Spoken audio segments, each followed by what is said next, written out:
ನಿನ್ನ ಅದ್ಯಾಕೋ ಅಪೇ ಕಿರ್ಚ್ಕೊತಿದೀಯಾ? ಗುಂಡು ಕಲ್ತಾರ ಇಲ್ಲೇ ಕೂತಿದ್ದೀನಿ. ಅಣ್ಣ ಆದಷ್ಟು ಬೇಗ ಮದ್ವೆನ ಮಾಡ್ಬೇಕು ಅಂತ ಮಾತಾಡ್ತಾ ಇದೀವಲ್ಲ, ಬಹುಶಃ ಆ ಖುಷಿ ಕೂಕೊಂಡ ಅನ್ಸುತ್ತೆ ಅಲ್ವೇನೋ? ಏನೋ ಅಪ್ಪ, ಈಗಿನ ಕಾಲದ ಹುಡುಗರು ಖುಷಿಗೂ ಕೂಕ್ಕೋತಾರೆ, ದುಃಖಕ್ಕೂ ಕೂಕ್ಕೋತಾರೆ, ಕೋಪ ಬಂದ್ರು ಕೂಕ್ಕೋತಾರೆ, ಕೂಲಾಗಿದ್ರು ಕೂಕ್ಕೋತಾರೆ. ಒಟ್ಟಿನಲ್ಲಿ ಕೂಗಾಟ, ಹಾರಾಟ, ಬಡದಾಟ ಇಲ್ಲದೆ ಯಾವ ಕೆಲಸನೂ ಮಾಡಲ್ಲ. ಭಾವ, ಕೂಗಾಡಿ ಹಾರಾಡಿದ್ರೆ ಪರವಾಗಿಲ್ಲ, ಮುನ್ಸ್ಕೊಂಡು ಮನೆ ಬಿಟ್ಟು ಹೋಗದೆ ಇದ್ರೆ ಅಷ್ಟೇ ಸಾಕು. ಅಯ್ಯ, ಹೋದ್ರೆ ಹೋಗ್ತಾನೆ ಬಿಡಮ್ಮ. ಈ ಸರ್ತಿ ಹೋದ್ರಂತೂ ಕರ್ಕೊಂಡೇ ಬರೋದಿಲ್ಲ.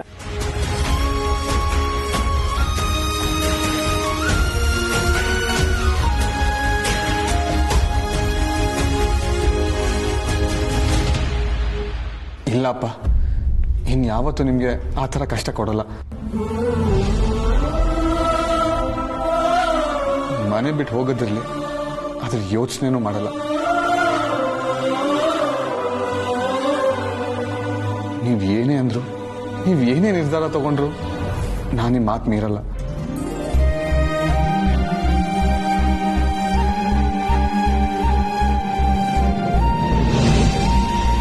ನೋಡಿದ್ರ ನನ್ನ ಮಗನ್ನ? ಬಂಗಾರ ಚಿನ್ನ. ಎಲ್ಲರೂ ಎಷ್ಟು ಹೇಳ್ಸಿದ್ರಿ, ಈಗ ನೋಡಿ ಹೇಗ್ ಬದಲಾಗಿದ್ದಾನೆ ಅಂತ. ಹೌದೌದೌದು, 100% ಆತ್ಗೆ ಬಹಳ ಮುದ್ದು ಮಾಡಬೇಡಿ. ಅವನು ಬದಲಾಗಿದ್ರಿ ಅಂತ ತೋರಿಸ್ಕೊತಾ ಇರೋದು ಆದಷ್ಟು ಬೇಗ ಮದುವೆ ಡೇಟ್ನ ಫಿಕ್ಸ್ ಮಾಡಿ ಅಂತ ಇಂಡೈರೆಕ್ಟ್ ಆಗಿ ತೋರಿಸ್ಕೊತಾ ಇದ್ದಾನೆ ಅಲ್ವೇನಾ?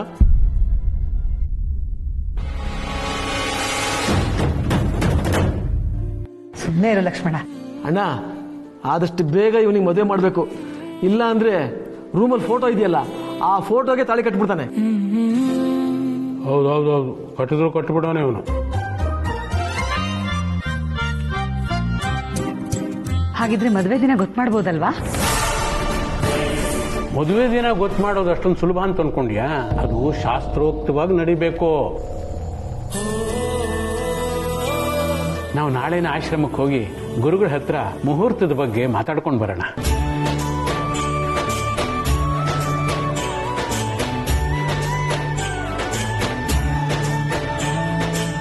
ಅಪ್ಪ, ಮಗನೇ ಕಾರ್ತಿಕ್, ನಾಳೆ ನೀನು ನಮ್ಮ ಜೊತೆ ಬರ್ತಿದೀಯಾ?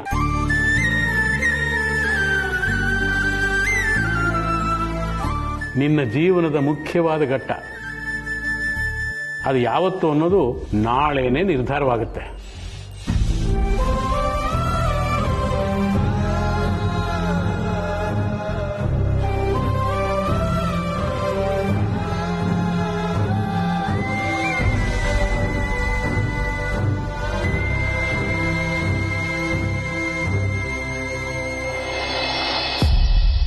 ಕಣ್ಕ ಆಗುವಂತದ್ದೇನಾಗಿದೆ?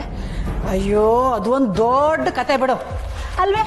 ಮನೆ ಅಂದ್ಮೇಲೆ ಒಂದ್ ಮಾತು ಬರುತ್ತೆ ಹೋಗುತ್ತೆ. ಈಗ ನಮ್ಮನೇಲೆ ನೋಡು, ದಿನಕ್ಕೆ 100 ಸರಿ ಕಿತ್ತಾಡ್ತೀವಿ, ಹಾಗೆ ಕಿಸ ಕಿಸ ಕಿಸ ಅಂತ ನಕ್ಬಿಡ್ತೀವಿ. ಅದೇ ದೊಡ್ಡವ್ರ ಮನೇಲಿ ಹಾಗಾಗತ್ತೆ? ನೀನೇ ಹೇಳೋದು ನಿಜ.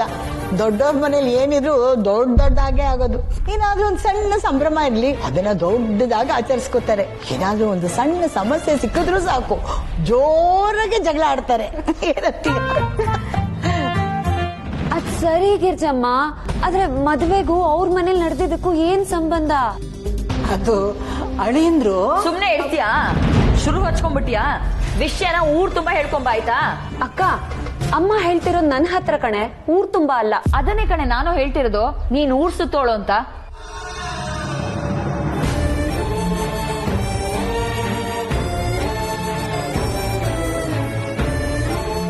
ನಿನ್ನ ಬಾಯಿಗೆ ಏನಾದ್ರು ವಿಷಯ ಸಿಕ್ಬಿಟ್ರೆ ಅದಕ್ಕೆ ರೆಕ್ಕೆ ಪುಕ್ಕ ಎಲ್ಲ ಸೇರಿಸಿ ಊರ್ ತುಂಬಾ ಹಾರಾಡುತ್ತೆ. ಆಮೇಲೆ ಸಿಕ್ಕವರೆಲ್ಲ ಅಯ್ಯೋ ದಿವ್ಯನ್ ಮದ್ವೆ ಆಗೋ ಮನೇಲಿ ಜಗಳ ಅಂತೆ, ಅವ್ರು ಸರಿ ಇಲ್ವಂತೆ, ಹಾಗಂತೆ ಹೀಗಂತೆ ಅಂತೆಲ್ಲ ಹೇಳ್ತಾರೆ. ಇದೆಲ್ಲ ನನಗ್ ಬೇಕೇನೆ? ದಿವ್ಯಾ, ಬಾಯ್ ಮುಚ್ಕೊಂಡು ಕೂತ್ಕೋ. ಅವಳು ನಿನ್ ತಂಗಿ ಕಣೆ. ಈ ಮನೇಲಿ ಏನೇ ಆಗೋ ಹೋಗೋ ಆದ್ರೆ ಅವಳಿಗೂ ಗೊತ್ತಾಗ್ಬೇಕು. ನಿನ್ನ ಮದ್ವೆಲಿ ಅವಳನ್ನ ಮುಚ್ಚಿಡ್ತಾ ಇದೀವಿ, ಅದು ನಮ್ಮ ಹಣೆ ಬರಹ. ಆದ್ರೆ ಮದ್ವೆ ಮನೇಲಿ ನಡೆಯೋ ವಿಚಾರಗಳನ್ನ ಮುಚ್ಚಿಡ್ಬೇಕು ಅಂತ ನಿಯಮ ಏನೂ ಇಲ್ಲ. ಸಾಕ್ ಸುಮ್ನೆ ರಜೆ. ಮುಚ್ಚಿಟ್ಟಿ ಮದ್ವೆ ಮಾಡಿ ಅಂತ ನಾನ್ ಹೇಳಿದ್ದ? ಅದನ್ನ ನೀವ್ಗಳೇ ಮಾಡಿದ್ದು. ಸತ್ಯ ಮನೆಗ್ ಬರ್ಬೇಕಾದ್ರೆ ಏನಂತ ಹೇಳಿದ್ರೆ, ಯಾವ್ದೇ ಕಾರಣಕ್ಕೂ ಮದ್ವೆ ವಿಷಯದಲ್ಲಿ ತಲೆ ಹಾಕಂಗಿಲ್ಲ ಅಂತ. ಅದೆಲ್ಲ ಇವಾಗ ಬರ್ತೋಯ್ತಾ? ಮದ್ವೆ ವಿಚಾರಕ್ಕೂ ಬೀಗರ ಮನೇಲಿ ನಡೆದದ್ದನ್ನು ಹೇಳೋದಕ್ಕೂ ಏನಮ್ಮ ಸಂಬಂಧ? ನಿಮ್ಗೆ ಅದು ಬೀಗ್ರು ಮನೆ, ಆದ್ರೆ ನನಗೆ ನಾನ್ ಮದ್ವೆ ಆಗಿ ಹೋಗ್ತಿರೋ ಮನೆ. ನಾಳೆ ದಿನ ನನ್ನ ಮನೆ, ನನ್ನ ಗಂಡನ ಮನೆ. ನನ್ನ ಮದ್ವೆ ವಿಷಯನ ಇವಳಿಗೆ ಹೇಳಿ ಅವಾಂತರ ಮಾಡೋಂಥದ್ದು ಏನಿದೆ? ಇವಳಿಂದ ಈ ಮನೇಲಿ ಆಗಿರೋ ರಾದಂತಗಳೇ ಸಾಕು. ಮದ್ವೆ ವಿಷಯದಲ್ಲಾಗ್ಲಿ, ಆ ಮನೇಲಿ ನಡೀತಿರೋ ವಿಷಯದಲ್ಲಾಗ್ಲಿ ಇವಳು ದೂರ ಇರ್ಬೇಕಷ್ಟೇ.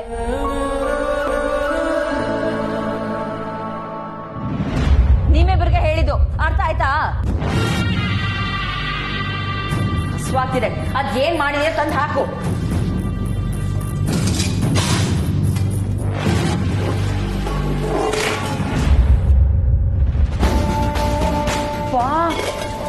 ಅದೇ ಅನ್ನ ಅದೇ ಸಾರಾ?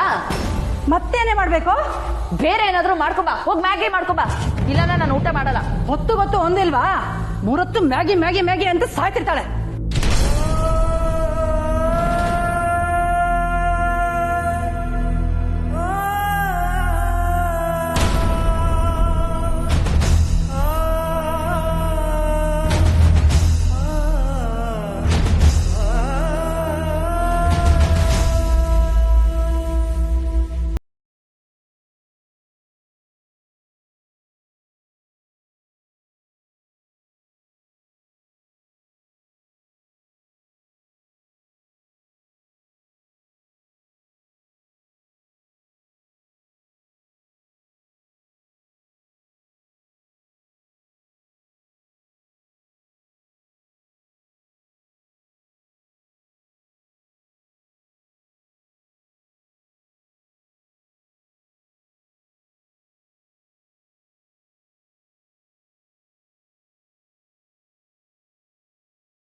ಯಾಕಪ್ಪ ಹಿಂಗೆ ಮಾಡ್ಬಿಟ್ರಿ? ಈ ವಿಷಯನ ಎಲ್ಲರಿಂದನೂ ಮುಚ್ಚಿಟ್ಬಿಟ್ರಲ್ಲಪ್ಪ. ನಿಮ್ಮ ಆರೋಗ್ಯ ಸರಿ ಇಲ್ಲ ಅಂದ್ರು ನನ್ನ ಮದುವೆ ಬಗ್ಗೆ ಯೋಚನೆ ಮಾಡ್ತಿದ್ದೀರ. ನಿಮ್ಮ ನೋವನ್ನ ಮರೆತು ನನ್ನ ಸುಖದ ಚಿಂತೆ ಮಾಡ್ತಾ ಇದ್ದೀರಾ.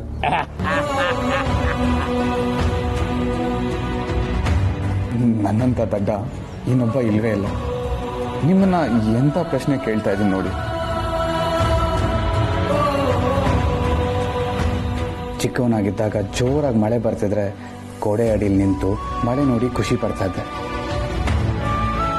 ಆದರೆ ನೀವು ಆ ಮಳೆಲಿ ನೆನೀತಾ ನನ್ನ ಕೊಡೆ ಹಿಡಿದು ನನ್ನ ಖುಷಿ ನೋಡ್ತಾ ಇದ್ರಿ. ನನ್ನ ಮುಖದಲ್ಲಿ ಬರೋ ನಗುಗೋಸ್ಕರ ನೀವು ಎಂತೆಂಥ ತ್ಯಾಗ ಮಾಡಿದ್ದೀರಾ. ನಿಮಗೆ ಎದುರು ಮಾತಾಡಿದ ಒಂದು ಕ್ಷಣ ಅದನ್ನೆಲ್ಲ ನಾನು ಮರ್ತ್ಬಿಟ್ಟೆಪ್ಪ. ಒಬ್ಬ ಮಗನಿಗೆ ಒಳ್ಳೆ ಸ್ನೇಹಿತನಾಗಿ, ಗುರುವಾಗಿ, ವೆಲ್ವಿಷರ್ ಆಗಿ, ಕಷ್ಟ ಬಂದಾಗ ಕಾಪಾಡೋ ಆಪದ್ ಬಾಂಧವನಾಗಿ ಜೊತೆಯಲ್ಲಿರೋಕ್ಕಾಗೋದು ಒಬ್ಬ ತಂದೆಗೆ ಮಾತ್ರ. ನಾನು ಆಡುವಾಗ, ಓದುವಾಗ, ಕಡೆಗೆ ಪ್ರೀತಿ ಮಾಡುವಾಗಲೂ ಪ್ರತಿಯೊಂದು ಹೆಜ್ಜೆಯಲ್ಲೂ ನನಗೆ ಧೈರ್ಯ ತುಂಬಿದ್ರಿ, ನನಗೆ ಶಕ್ತಿ ತುಂಬಿದ್ರಿ. ಅದೇ ಥರ ನಾನು ತಪ್ಪೆಜ್ಜೆ ಇಟ್ಟಾಗ ಇದು ತಪ್ಪು ಅಂತ ಬೈದು ಬುದ್ಧಿ ಹೇಳಿದ್ರಿ. ಆದರೆ ನಾನು ಅದನ್ನೇ ತಪ್ಪಾಗಿ ತಿಳ್ಕೊಂಡೆ. ಒನ್ಸಗೆ ಐ ಆಮ್ ಸಾರಿಪ್ಪ. ನಾನು ನನ್ನ ಬಗ್ಗೆ ಯೋಚನೆ ಮಾಡೋಕ್ಕಿಂತ ಹೆಚ್ಚಾಗಿ ನೀವು ನನ್ನ ಬಗ್ಗೆ ಯೋಚನೆ ಮಾಡ್ತೀರಾ. ನಾನು ನನ್ನನ್ನು ಪ್ರೀತಿ ಮಾಡೋಕ್ಕಿಂತ ಹೆಚ್ಚಾಗಿ ನೀವು ನನ್ನನ್ನು ಪ್ರೀತಿ ಮಾಡ್ತೀರಾ. ನನಗೆ ಕಷ್ಟ ಬಂದರೆ ನನಗಿಂತ ಹೆಚ್ಚಾಗಿ ನೀವು ನೊಂದ್ಕೊತೀರ. ಬಹುಶಃ ಅದಕ್ಕೆ ಅನ್ಸುತ್ತೆ ತಂದೆ ತಾಯಿ ಋಣನ ತೀರ್ಸಕ್ಕಾಗಲ್ಲ ಅಂತ ಹೇಳೋದು. ಅಪ್ಪ ಅಂದರೆ ಆಕಾಶ, ಅಪ್ಪ ಅಂದರೆ ವಿಶ್ವಾಸ, ಅಪ್ಪ ಅಂದರೆ ಬದುಕಿನ ಪಾಠ ಹೇಳ್ಕೊಡೋ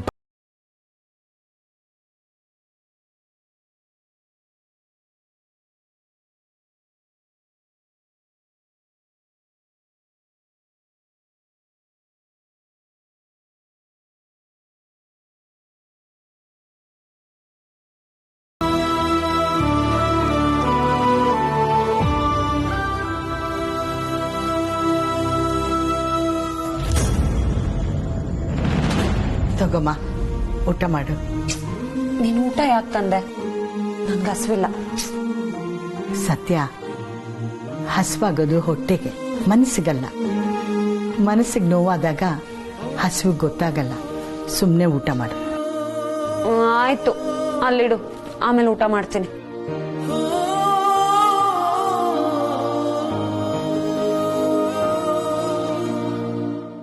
ಯಾಕೆ ದಿವ್ಯಾ ಆ ಥರ ಮಾತಾಡಿದ್ಲು ಅಂತ ಬೇಜಾರು ಮಾಡ್ಕೊಂಡಿದ್ಯಾ?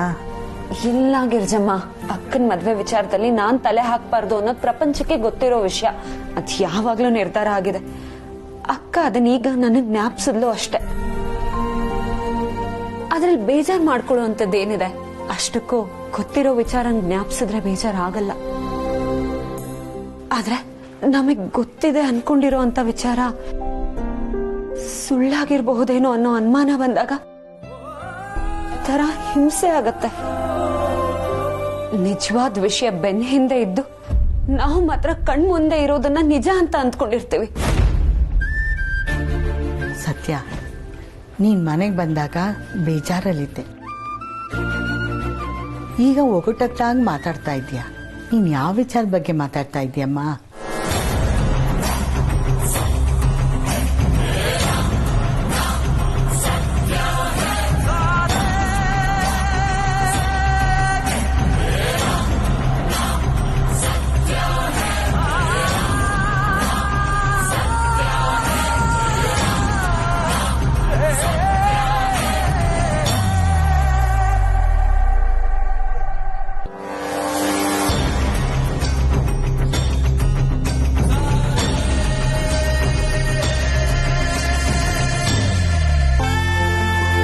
ಅದಕ್ಕೆ ಈಗ ಸಂತೋಷನಾ?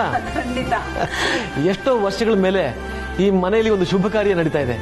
ಇನ್ನೇನು, ನಾಳೆ ಡೇಟ್ ಕೂಡ ಫಿಕ್ಸ್ ಆಗ್ಬಿಡುತ್ತೆ. ಹೌದು ಕಣ ಲಕ್ಷ್ಮಣ, ಅಲ್ವೋ? ನಾವು ಅಯ್ಯೋ ಇಡೀ ಅದಕ್ಕೇನು ಅರ್ಜೆಂಟ್ ಈಗ? ಅಲ್ಲ ಲಕ್ಷ್ಮಣ, ಈಗ ನಾವು ಮದ್ವೆ ಎಲ್ಲಿ ಮಾಡೋದು? ಅಂದ್ರೆ ಚೌಟ್ರಿಯಲ್ಲಿ ಮಾಡೋಣ ಅಥವಾ ಪ್ಯಾಲೇಸ್ ಗ್ರೌಂಡ್ ಅಲ್ಲಿ ಮಾಡೋಣ? ಬೇಡ ಅಂದ್ರೆ ದೇವಸ್ಥಾನದಲ್ಲಿ ಸಿಂಪಲ್ ಆಗಿ ಮಾಡಿ ಅದ್ದೂರಿಯಾಗಿ ರಿಸೆಪ್ಷನ್ ಕೊಡೋಣ. ಅದು ಬೇಡ ಬಿಡು, ನಮ್ಮ ಮನೇಲಿ ಗ್ರ್ಯಾಂಡ್ ಆಗಿ ಮಾಡಬೇಡ, ಏನಂತೀಯ? ಅದಕ್ಕೆ ಮೊದಲು ಗುರುಗಳು ಯಾವ ದಿನ ಅಂತ ಹೇಳಿ, ಆ ಡೇಟ್ ಫಿಕ್ಸ್ ಆದ್ಮೇಲೆ ಮದುವೆನ ಎಲ್ಲಿ ಮಾಡೋಣ, ಹೇಗ್ ಮಾಡೋಣ ಅಂತ ಡಿಸೈಡ್ ಮಾಡಿದ್ರಾಯ್ತು. ಅಮ್ಮ, ನೋಡಿದ್ರೆ ಅದಕ್ಕೆ ಹಿಂದೆಲ್ಲ ಋಷಿ ಮುನಿಗಳು ತಪಸ್ ಮಾಡಿದ್ರೆ ಸಾಕು, ದೇವ್ರು ಪ್ರತ್ಯಕ್ಷ ಆಗ್ಬಿಡ್ತಾ ಇದ್ದಂತೆ. ನಮ್ಮ ಮನೆಯಲ್ಲಿ ಮದುವೆ ವಿಷಯ ಮಾತಾಡಿದ್ರೆ ಸಾಕು, ನಮ್ ಕಾರ್ತಿಕ್ ಪ್ರತ್ಯಕ್ಷ ಆಗ್ಬಿಡ್ತಾನೆ.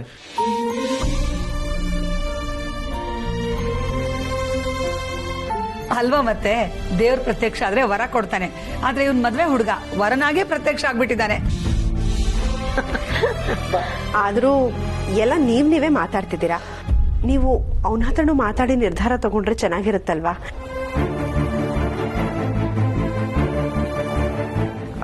ಬಹುಶಃ ಈ ವಿಷಯದಲ್ಲಿ ಅವನಿಗೂ ಏನೋ ಹೇಳೋಕಿದೆ ಅನ್ಸುತ್ತೆ, ಅದಕ್ಕೆ ಅವನಿಲ್ಲಿ ಬಂದಿದ್ದಾನೆ ಅಲ್ವಾ ಕಾರ್ತಿಕ್? ಹೋದ್ಮೇಳ ಇವನನ್ನ ಕೇಳಿದ್ರೆ ಏನು ಉಪಯೋಗ? ಮದುವೆ ಡೇಟ್ ನ ಗುರುಗಳ ಹತ್ರ ಯಾತಕ್ಕೆ ಕೇಳ್ತೀರಾ? ನಾಳೆನೇ ದಿನ ಚೆನ್ನಾಗಿದೆ, ನಾಳೆನೇ ತಾಳಿ ಕಟ್ಬಿಡ್ತೀನಿ ಅಂತಾನೆ, ಅಲ್ವೇನಾ? ನಾನು ಆ ವಿಷಯ ಮಾತಾಡಕ್ ಬಂದಿಲ್ಲ ಚಿಕ್ಕಪ್ಪ. ಮತ್ತೆ ಬೇರೆ ಏನಾದ್ರು ಹೇಳುತ್ತಿತ್ತೇನೋ? ಹೇಳೋದು ಏನೂ ಇಲ್ಲ ಚಿಕ್ಕಪ್ಪ. ಆಫೀಸಲ್ಲಿ ಎಲ್ಲ ಎಂಪ್ಲಾಯೀಸ್ಗೂ ವ್ಯಾಕ್ಸಿನೇಷನ್ ಆಯ್ತಾ? ಮನೆಯಲ್ಲಿ ಮದುವೆ ವಿಷಯ ಮಾತಾಡ್ತಾ ಇದ್ರೆ ಇವನು ವ್ಯಾಕ್ಸಿನೇಷನ್ ವಿಷಯ ಮಾತಾಡ್ತಾ ಇದ್ದಾನೆ. ಹೌದು, ಆಫೀಸಲ್ಲಿ ಎಲ್ರಿಗೂ ವ್ಯಾಕ್ಸಿನೇಷನ್ ಆಗಿದೆ. ಮನೇಲಿ ಎಲ್ರಿಗೂ ಆಗಿದೆ ಕಣೋ. ಚಿಕ್ಕಪ್ಪ, ನೀವು ರೂಟೀನ್ ಹೆಲ್ತ್ ಚೆಕಪ್ ಮಾಡಿಸಿ ಎಷ್ಟು ದಿನ ಆಯ್ತು?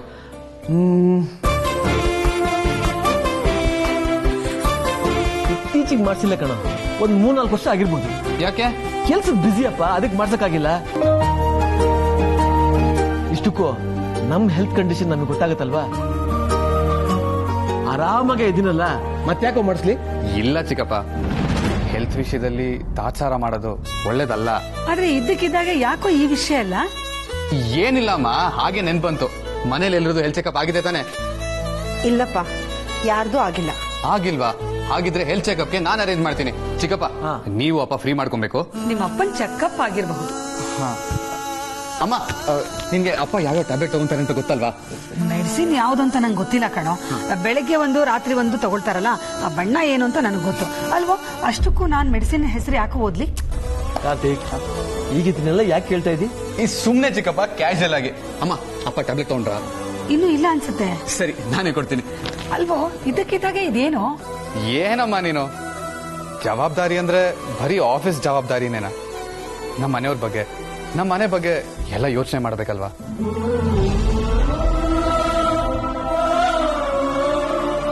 ಸರಿ ಸರಿ, ನೀವೆಲ್ಲರೂ ಮಾತಾಡ್ತಾ ಇರಿ, ನಾನು ಹೋಗಿ ಅಪ್ಪಗೆ ಟ್ಯಾಬ್ಲೆಟ್ ಕೊಟ್ಟು ಬರ್ತೀನಿ.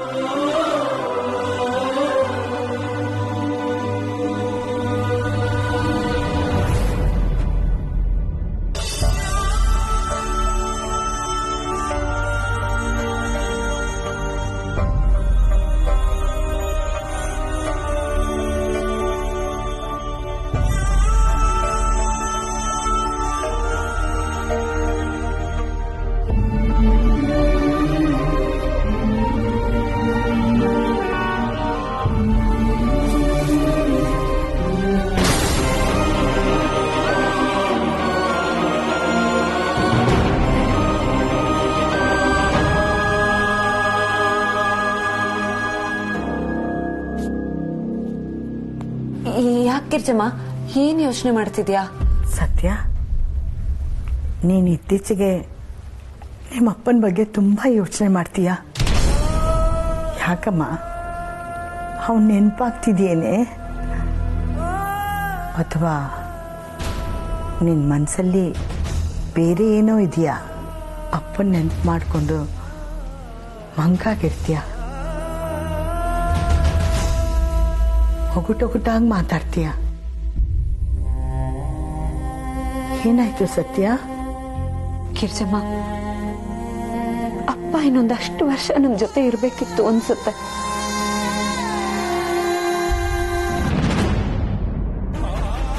ಅಪ್ಪ ನನ್ ಸುತ್ತ ಇರೋ ಹಾಗೆ, ಮಗಳೇ ಅಂತ ಕರೆದ ಹಾಗೆ ಏನೇನೋ ಅನ್ಸುತ್ತೆ ಗಿರ್ಜಮ್ಮ.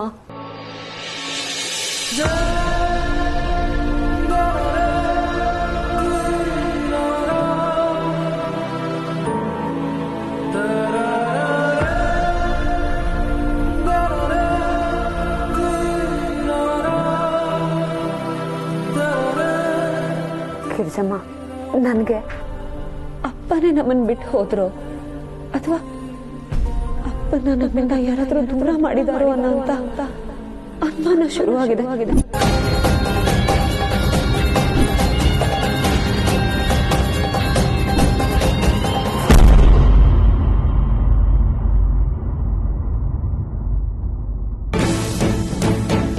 ಏನಾಯ್ತೆ ನಿನಗೆ?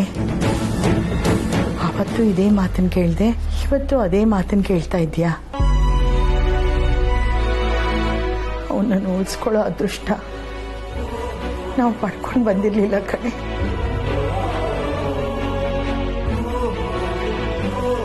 ಅದನ್ನ ಬಿಟ್ಟು ನಮ್ಮಿಂದ ಅವನನ್ನ ಯಾರೇ ದೂರ ಮಾಡ್ತಾರೆ? ನೀನ್ ಯಾರನ್ನ ಮನ್ಸಲ್ಲಿ ಇಟ್ಕೊಂಡು ಈ ಮಾತು ಕೇಳ್ತಾ ಇದೀಯಾ? ಆ ದೇವ್ರೆ ತಾನೆ ನಮ್ಮಪ್ಪನಂತ ವ್ಯಕ್ತಿ ಭೂಮಿ ಮೇಲೆ ಇರೋದಕ್ ಬಿಡದೆ ಅವನ ಹತ್ರ ಕರ್ಕೊಂಡಿದ್ದು. ರಕ್ತ ಹೀರೋ ರಾಕ್ಷಸರೆಲ್ಲ ಈ ಭೂಮಿ ಮೇಲೆ ಆರಾಮಾಗಿರುವಾಗ ದೇವ್ರಂತ ವ್ಯಕ್ತಿನ ಯಾಕೆ ಉಳಿಸ್ಲಿಲ್ಲ ಗಿರ್ಜಮ್ಮ? ನೀನೇ ಹೇಳು, ನಮ್ಮಪ್ಪನ ನಮ್ಮಿಂದ ದೂರ ಮಾಡಿದ್ದ ದೇವ್ರೆ ತಾನೆ. ಅಪ್ಪನ ಸಾವಿನ ವಿಷಯ ಅಂತ ಬಂದಾಗ ನಾನು ಆ ದೇವ್ರನ್ನು ಕ್ಷಮಿಸಲ್ಲ ಗಿರ್ಜಮ್ಮ.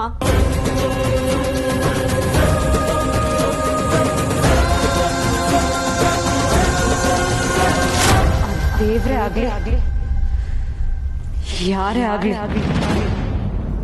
ನಮ್ಮಪ್ಪನ ನಮ್ಮಿಂದ ದೂರ ಮಾಡಿದವರು ಪಶ್ಚಾತ್ತಾಪ ಪಡ್ಲೇಬೇಕು.